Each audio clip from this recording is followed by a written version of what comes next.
Hello, this is teddygaming here, and welcome back to another preview on the Teenage Mutant Ninja Turtles tmnt, the RW ongoing series, issue 143, and oh boy, it feels like it's been quite a while since I've done anything like this, whether that's been for new comics in this universe, or even previews. It's been so long, so it's going to be pretty interesting to get into this one, and so starting off, we do get to see Mikey talking to everyone about what we found out in the last issue from his podcast, and he does actually come up with like an actual location, and he points out to be somewhere in the Queen's Midtown Tunnel.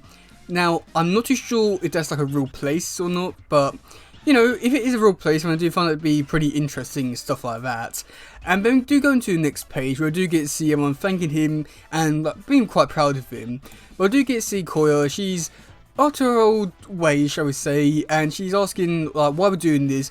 It's just for one weasel, which, yeah, I must admit I gotta respect that attitude.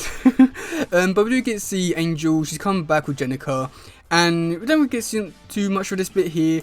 But we do get to see in the next page, we do get to see her just sitting down and Leah telling her to just like stay put and stuff like that. And then Mikey tells Leah basically, oh well, I shouldn't take like Bob and Carmen, which I think that's pretty reasonable.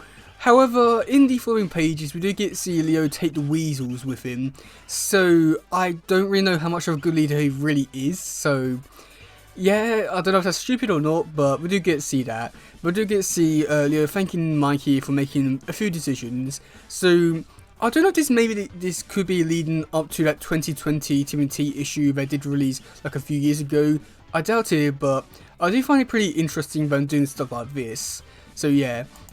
So then the next page, we do get to see Raph and Alapex. We're just talking things out normally this time, and it's not bad, I want to say. It's not good either. It's just like how do I say this? It's one of these interesting scenes where I do get to see Alapex.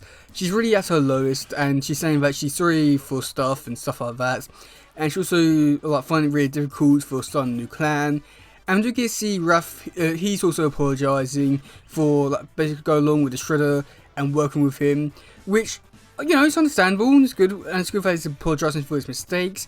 However, Alapex has not like apologised for working with Karai yet, and I doubt we will, or yeah, so I doubt she will, so really disappointing, but I do hope that there's more to this scene and there's more to it than just this, because if it's really how they're going to resolve, then it's okay, but like they still have a lot left to like resolve and stuff like that. But you know, for starters, for getting things back on track, it's off to a decent start, I want to say, but I guess we'll see how it plays out. So in the next scene, we do get to see Dr. Dasher Barlow. He's talking to Leatherhead about how well the experiment went, and he says that it went well. And Leatherhead asks if basically he's gonna be transformed back into an alligator soon. And that's when Dr. Barlow reveals basically, no he's not, he's been doing like work on other creatures and stuff like that, and doesn't have any more of the dragon scales, but he wants to use his experiments to help him like become himself again, which I don't really know what his true real plans are, so I guess we'll wait and see in that, which I think could be interesting, but I'm just not too sure what to really think of it, because you know, it could go either way, and I've got a feeling he's gonna die at the end of this story arc. But yeah, it's not a bad scene. I just feel as though that there's a lot more that I'm missing out here, so yeah. Okay, so in the next scene we do get to see all the characters in the sewers, and we do get to see Leonardo come to a great plan to more or less split everyone up. We do get to see Don take Venus, and we do get to see Don take Koya and Bludgeon down one route, and we do get to see Koya just being angry about it again, say Leonardo was foolish and stuff like that. And again, she brings up stuff with like the gauntlet and stuff like that, but I do feel as though that at this point, it does feel a bit more repetitive now with Koya. I do feel as though that she maybe could like move on from all that stuff, but yeah. And then we do get to see Mikey running through the sewers with Venus, and you know, I must admit, I'm actually looking forward to this bit, because we do get to see Mikey. He's actually looking forward to teaming up with Venus and actually hanging out with her, which I'm looking forward to seeing like Venus actually interact with more characters, so that could be interesting. But we do get to see Leo with Angel and the Weasels, and like I've already said, it's a really stupid plan. I mean, if he's keeping like Jenica, Bob, and Carmen at home because they're not like trained and not good enough to go down fights, why is he taking the weasels? They have less experience and more, you know, they could like die and more, you know, like they're not trained. It just seems so stupid, but yeah, okay, moving on. Okay, so then for the description for this issue, it is Dr. Barlow holds a member of the Claw Clan hostage. Alapex has run out of options, and she can't take on Dr. Barlow alone. Forced to seek the aid of the tmnt, whose friendship she renounced after the forged alliance with the Shredder. Alapex forms an uneasy truce with Turtles, one that is put to a test when they must work together to bring Barlow to justice. Meanwhile, Leatherhead gets a new perspective? Yeah, on consequences of his work with enforcing Dr. Barlow's plans. And I must admit, overall, I do think that the whole description there is okay. It's somewhat basic in a way in terms of like what you are expecting to see for like a description for this kind of issue, where we're going into like the next big issue, which is like the last one for the story arc. So it's understandable why this one seems a little bit basic, but I don't really know what else they really could have put in there, but you know, it's decent enough. Okay, and then for the covers, this is I'll say where things do get pretty interesting. Now we do get to see a bunch of Turtle characters on the cover. Those ones which we know, like Turtles, Regenta Cersei, Sheena, Mona Lisa, April, the Weasels, Alapex, and some other ones. They're all cool and really great, but I do feel so like this is like one of those covers that just are there. They don't really like do anything for the story, which I don't know if that's a good thing or a bad thing, but you know, either way, I must admit, either way, it's still a really good cover. It's just that I wish I had something to do more with the story, but yeah, either way, it's like a really great cover. Then going into the next one, which is cover B, done by Kevin Eastman. This one's actually really interesting, and we do get to see Bob and Carmen on there, and I just wanted to sort of like maybe wonder what they're gonna be doing, just because I know in the Archie comics they did have Lino had a team where it was teaching these two and having their own team in the future, and I'm wondering if maybe they're gonna be going like down that route. So you know, either way, it seems interesting. So yeah, but I'm not too sure what's really going on with this cover. Like, it's cool, don't get me wrong, I like it. It's just I just don't really know what it really means. That's my thing which I've got to take away from it. So then going into the next one, which is the 110 variant, and this one is amazing. We do get to see the Turtles in the water, which I have to say look a lot like the 90 movie Turtle designs. I wouldn't be too surprised if maybe the artist like traced them or something like that, or like used like the figures as reference maybe. But I do get to see Leatherheads, and yeah, it's a really great design. I can't deny that. That's a really great one. Looks really great.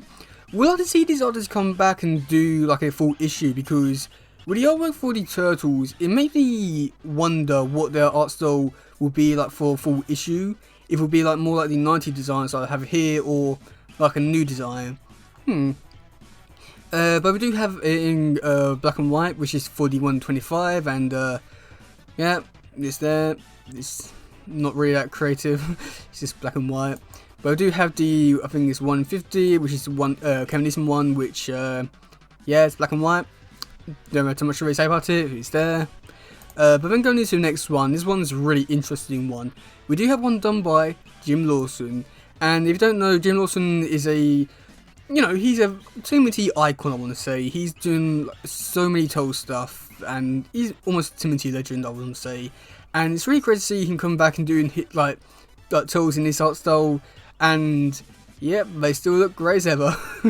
Yeah, I must admit, this one looks really cool. I can't wait to see the other ones, because I know that this is part of like a 6 comic cover pack, something like that. So it'll be interesting to see the other Turtles. So then going into the next one, we do have one which I must admit is pretty interesting, just because I don't know if the artist knew that the Shredder is not in the comics anymore.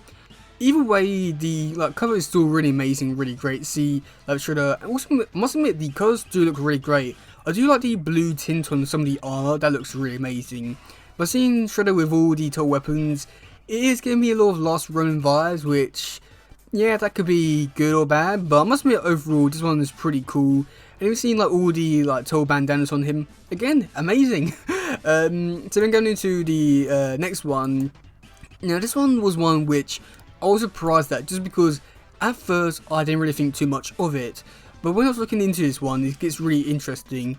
So we do get to see the Turtles playing basketball, and yeah, it's okay. But do get to see in the background, you get to see Jenica, Rocksteady, Bebop.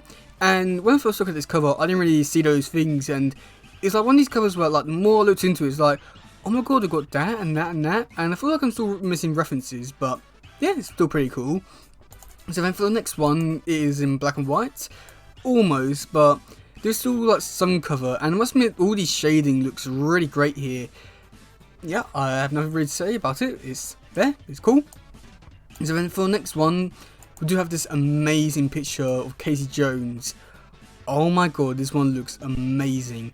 And the red bits here, they really stand out and pop out. And, you know, like even for like a black and white picture, I'm still surprised with like how much like colours there actually is, even though it's just black and white and just shading. Like even the mask, I don't know if that's like actually a different colour, but either way, this is still an amazing piece. Well, I'll definitely like to see this artist come back. They did an amazing job. But I've also did a Shredder. And again, wow, this one's just amazing. And again, like the colours of red like really pop out and just amazing. Oh yeah, but wow, this one, yeah, I like it. But yeah, I must admit, like these two in particular are like real standout ones. I do really like this one just because the artist is really great at doing this job, but I don't know really what to say because it's not really too much to do with the story. The Garen Eastman one, this one, it looks great, but I just don't really know the meaning behind all of it, so a little bit on the fence with this one. But I do really enjoy this one, but I'm not too sure why the designs look so similar to the 90 movie. But either way, it's there, and it's decent enough. Yeah, that's game for today, guys. If it doesn't, please share, like, subscribe, and all that stuff. Goodbye, yo, bye.